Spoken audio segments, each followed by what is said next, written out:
Hello student, last lecture में हम hyper conjugation effect पढ़ रहे थे, यानी कि अतिसंयुग्मन प्रभाव पढ़ रहे थे।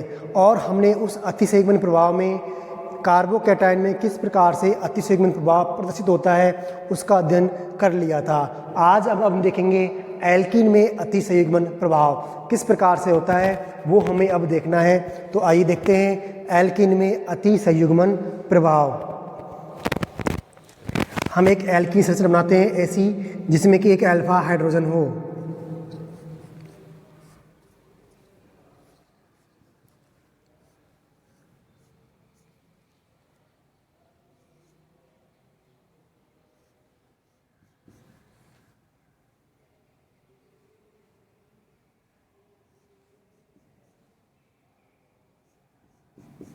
ये एक ऐसी एल्कीन है जिसमें एक अल्फा हाइड्रोजन उपस्थित है।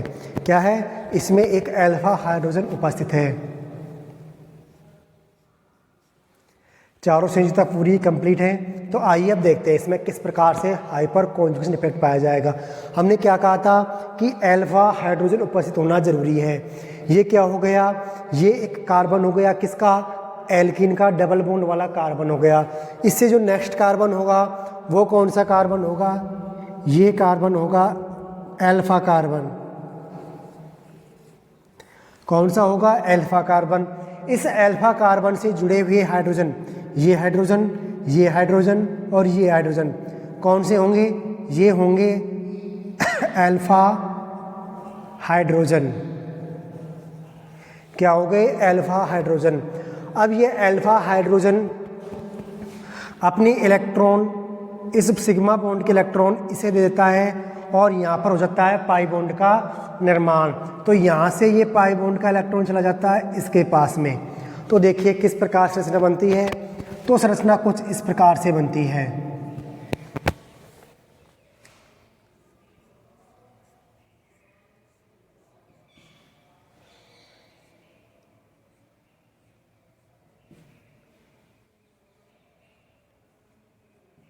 देखिए ये हाइड्रोजन था। इस हाइड्रोजन का जो सिग्मा बॉन्ड जो कार्बन के साथ है वो सिग्मा बॉन्ड यहाँ पर शिफ्ट हो गया।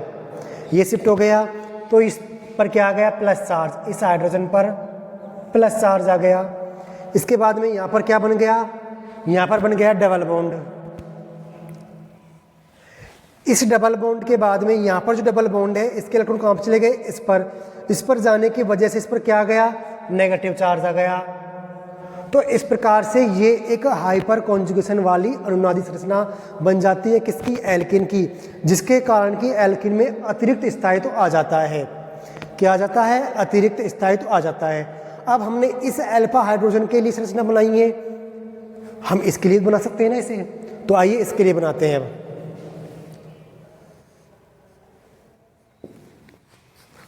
सी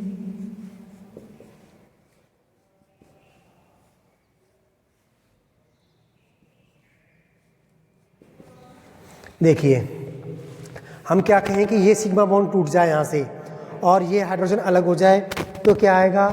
इस हाइड्रोजन पर प्लस चार्ज आ जाएगा। इस पर प्लस चार्ज आ गया। ये सिग्मा बॉन्ड यहाँ पर शिफ्ट हो गया तो यहाँ पर डबल बॉन्ड आ गया। क्या आ गया?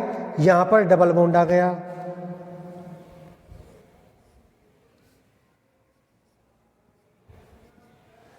यहाँ पर डबल बॉन्ड आ गया तो आगे क्या हुआ कि ये यहाँ पर जो डबल बॉन्ड था इसके इलेक्ट्रॉन यहाँ पर आ गए तो यहाँ पर नेगेटिव चार्ज आ गया। तो इस प्रकार से ये इसकी एक दूसरी अनुनादी संरचना बन जाएगी हाइपर कॉन्जुगेशन वाली। एक संरचना और संभव है कि इस वाले हाइड्रोजन का हाइपर कॉन्जुगेशन हो जाए। तो इसको बना लेते हैं एक बार हम।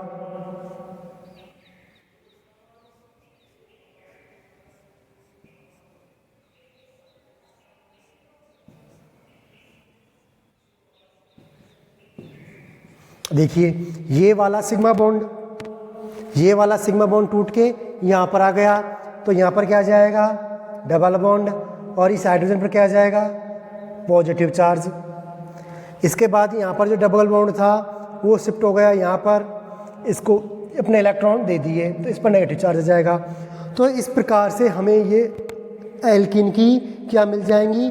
इस प्रकार से हमें एल्कीन की ये हाइपर कॉन्जुगेशन वाली संरचना मिल जाएगी और इस हाइपर कॉन्जुगेशन इफेक्ट के कारण ही एल्कीन का अतिरिक्त स्थायु होता है। अब जिन एल्कीन में अल्फा हाइड्रोजन की संख्या जितनी अधिक होगी उसका उतना ही अधिक स्थायित्व होगा। तो हम कह सकते हैं कि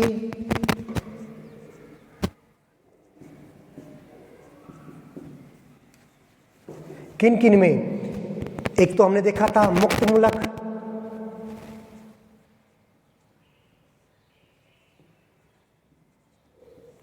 मुक्त मूलक, कार्बोकैटायन,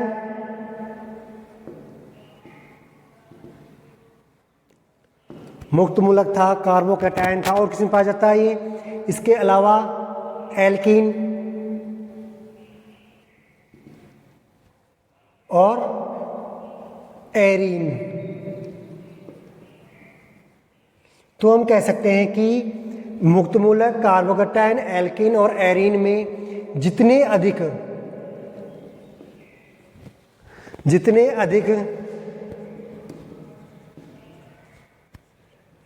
अल्फा हाइड्रोजन होंगी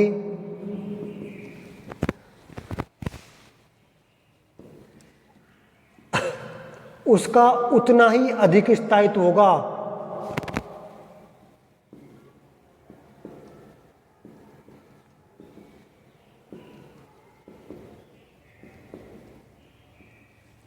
उतना ही अधिक स्थायित्व होगा। क्यों होगा? कि जितने अधिक अल्फा हाइड्रोजन होंगे उतनी ही अधिक अनुनादी संरचना होंगी। यहाँ पर 3 अल्फा हाइड्रोजन थे तो 3 अनुनादी संरचना हुई है, 4 होते तो 4 होती, 5 होते तो 5 होती, 6 होते तो 6 होती। तो जितनी अनुनादी संरचना होंगी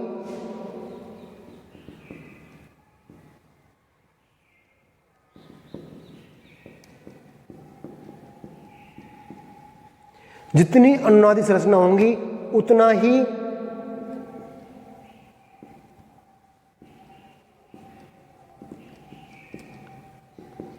अधिक स्थायित्व होता है।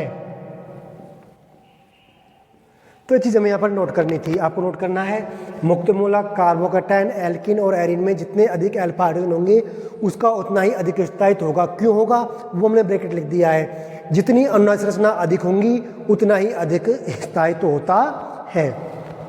तो ये देख लिया हमने एल्कीन में। अब जो कार्बोकैटायन देख लिया, इसी प्रकार से मुक्त मूलक में होता है, इसी प्रकार से एरीन में होता है। अब हम इनके कुछ एग्जाम्पल करके देखते हैं। तो आइए देखते हैं इनके एग्जाम्पल। तो आपके लिए क्वेश्चन दिया हुआ है, निम्नलिखित के स्थायित्व का क्रम लिखिए। ए, बी, सी व डी, ये 4 एरीन की संरचनाएं दी हुई हैं, इनमें हमें इनका स्थायित्व बताना है। तो हमने क्या कहा था, हम इनका स्थायित्व अल्फा हाइड्रोजन की संख्या के आधार पर बताएंगे। अब देखिए, इसमें ये डबल बॉन्ड वाला कार्बन है, इससे जुड़ा हुआ नेक्स्ट कार्बन कौन सा होगा, अल्फा कार्बन होगा। तो इसमें ये कार्बन, अल्फा वाला कार्बन ये है, ये क्या है, अल्फा कार्बन है। तो ये इससे जुड़े हाइड्रोजन क्या होंगे, अल्फा हाइड्रोजन होंगे। तो ए में अल्फा हाइड्रोजन की संख्या कितनी हो गई, 3। इस कार्बन से 3 हाइड्रोजन जुड़े तो अल्फा हाइड्रोजन हो गए इसमें 3। नेक्स्ट देखते हैं कि इसमें ये वाला कार्बन अल्फा हाइड्रोजन है, ये वाला बीटा कार्बन है। तो देखिए ये अल्फा कार्बन से जुड़े हाइड्रोजन कौन से होंगे, अल्फा हाइड्रोजन होंगे। और यहाँ पर अल्फा हाइड्रोजन की संख्या कितनी हो गई, 2। भाई 2 लिखी हुई है तो 2 हो गई।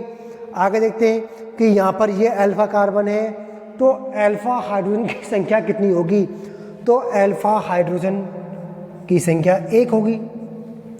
यहाँ पे देखते हैं अल्फा हाइड्रोजन कितने हैं, यहाँ पर अल्फा हाइड्रोजन 0 है, तो यहाँ पर अल्फा हाइड्रोजन कितनी होगी, 0।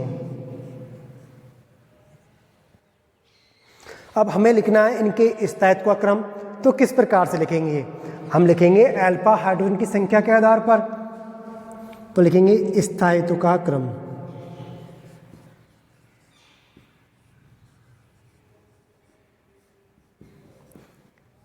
ए सबसे अधिक स्थायी है, क्यों है, क्योंकि ए के पास में 3 अल्फा हाइड्रोजन है। उसके बाद में बी है, क्योंकि उसके पास में 2 अल्फा हाइड्रोजन है। उसके बाद में सी है, क्योंकि उसके पास में एक अल्फा हाइड्रोजन है, और सबसे लास्ट में आएगा डी क्योंकि उसके पास एक भी अल्फा हाइड्रोजन नहीं है। तो ये इनके स्थायित्व का क्रम हो जाएगा। तो ऐसे आपको क्वेश्चन सॉल्व करने हैं। आगे एक एग्जांपल और देखते हैं, क्वेश्चन और देखते हैं कि 1 ब्यूटीन एवं 2 ब्यूटीन में कौन सी एल्किन अधिक स्थायी होगी। हमने क्या कहा था कि हम एल्किन का स्थायित्व अल्फा हाइड्रोजन के आधार पर बताते हैं। तो देखिए, सबसे पहले तो हम इनकी संरचना लिखते हैं कि 1 ब्यूटीन क्या होती है और 2 ब्यूटीन क्या होती है।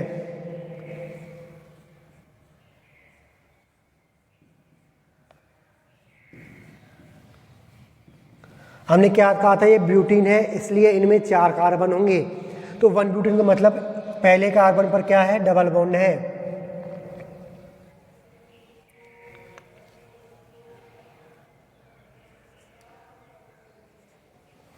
देखिए ये हो गई हमारी 1 ब्यूटीन।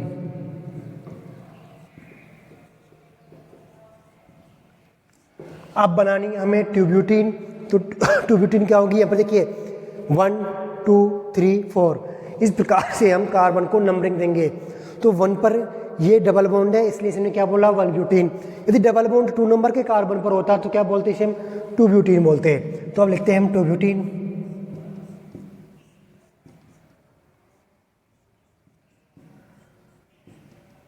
इस कार्बन पर नंबर 2 के कार्बन पर 1 2 पर हम क्या लगा दिया, डबल बॉन्ड लगा दिया। तो ये क्या हो गई, 2 ब्यूटीन हो गई। अब देखिए हमें इसमें अल्फा हाइड्रोजन की संख्या निकालनी है कि इसमें अल्फा हाइड्रोजन कितने हैं। देखिए यहाँ पे आइए, ये कार्बन कौन सा होगा, ये कार्बन होगा अल्फा, ये होगा बीटा और ये होगा गामा। तो हमें अल्फा कार्बन से जो, सॉरी गलत हो गया, ये डबल बॉन्ड वाला कार्बन है तो इससे जुड़ा हुआ नेक्स्ट कार्बन कौन सा होगा, अल्फा। ये होगा अल्फा कार्बन और ये होगा बीटा कार्बन। तो अब अल्फा कार्बन से जुड़े हुए हाइड्रोजन संख्या कितनी है, 2। तो अल्फा हाइड्रोजन कितने हो जाएंगे, 2। अब यहाँ पर देखते हैं हम अल्फा हाइड्रोजन की संख्या। देखिए ये कार्बन कैसा है, ये कार्बन डबल बॉन्ड से जुड़ा कार्बन है। तो इससे जो नेक्स्ट कार्बन होगा वो कौन सा होगा, इससे जुड़ा नेक्स्ट कार्बन होगा अल्फा कार्बन। ये अल्फा कार्बन हो गया। इधर देखिए ये डबल बॉन्ड वाला कार्बन है, इससे जुड़ा नेक्स्ट कार्बन क्या होगा, अल्फा कार्बन होगा। तो यहाँ पर 2 अल्फा कार्बन है तो हमें दोनों अल्फा कार्बनों से जुड़े हुए हाइड्रोजनों की संख्या देखनी होगी कि इसमें कितने हाइड्रोजन है, उसमें कितने हाइड्रोजन है। तो यहाँ पर देखिए इस अल्फा हाइड्रोजन से जुड़े हुए कार्बन हाइड्रोजन कितने हैं, 3। और यहाँ पर भी कितने जुड़े हुए हैं, 3। 3 और 3 कितने हो गए, 6। यानी कि यहाँ पर अल्फा हाइड्रोजन की संख्या कितनी हो गई, 6 हो गई। तो 1 ब्यूटीन की तुलना में 2 ब्यूटीन अधिक स्थायी होगी। क्यों होगी, क्योंकि 2 ब्यूटीन के पास में अल्फा हाइड्रोजन की संख्या 6 है, इसके पास में 6 अल्फा हाइड्रोजन है, इसके पास में 2 अल्फा हाइड्रोजन है। और हमने कहा था कि हम एल्कीन का स्थायित्व किसके आधार पर बताते हैं, एल्कीन का स्थायित्व हम अल्फा हाइड्रोजन की संख्या के आधार पर बताते हैं। जिसमें अल्फा हाइड्रोजन संख्या ज़्यादा होगी उसका स्थायित्व ज़्यादा होगा। तो हम कह सकते हैं कि 2 ब्यूटीन ज़्यादा स्थायी है किसकी तुलना में, 1 ब्यूटीन।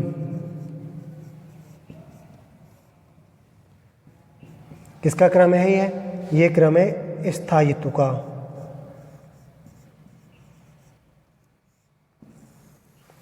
तो ये क्रम हो जाएगा ब्यूटीन के स्थायित्व का। और इस प्रकार से हमारा ये एग्जाम्पल भी सॉल्व हो जाता है।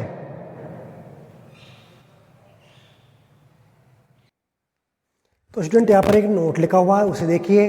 नोट में क्या लिखा हुआ है, नोट में लिखा हुआ है कि हाइपर कॉन्जुगेशन इफेक्ट भी एक तरह का अनुनाद प्रभाव ही होता है। यानी कि जो हाइपर कॉन्जुगेशन इफेक्ट है वो भी एक तरह का अनुनाद जैसा ही प्रभाव होता है, लेकिन इसकी जो तीव्रता है या फिर हम कहें इसकी जो प्रभाविता है वो अनुनाद प्रभाव से कम होती है। हमने 3 प्रकार के इलेक्ट्रॉनिक प्रभाव पढ़े हैं, are effect, resonance effect, H effect, hyper conjugation effect, I effect, जिसे कि हमने इलेक्ट्रोमेरिक इफेक्ट इंडक्टिव इफेक्ट कहा था। क्या कहा था, इंडक्टिव इफेक्ट। तो हमने 3 इफेक्ट पढ़े थे। अब इन तीन इफेक्ट में से सबसे अधिक प्रभावी होगा R, उसके बाद होगा H और सबसे कम होगा I। अब ये किस प्रकार से होते हैं वो अभी हमने सब सारे कॉन्सेप्ट देख लिए हैं इनके। तो इस प्रकार से हमारा ये नोट आपको लिख लेनी है रजिस्टर में। तो इस प्रकार से हमारे तीनों प्रभाव कंप्लीट होते हैं। अब आगे हम रिएक्शन की मैकेनिज्म के बारे में कुछ और स्टेप्स पढ़ेंगे, कुछ और चीज़ें पढ़ेंगे जो आपके लिए बहुत ज़्यादा इंटरेस्टिंग होंगी। तो वो देखेंगे हम नेक्स्ट लेक्चर में। Thank you.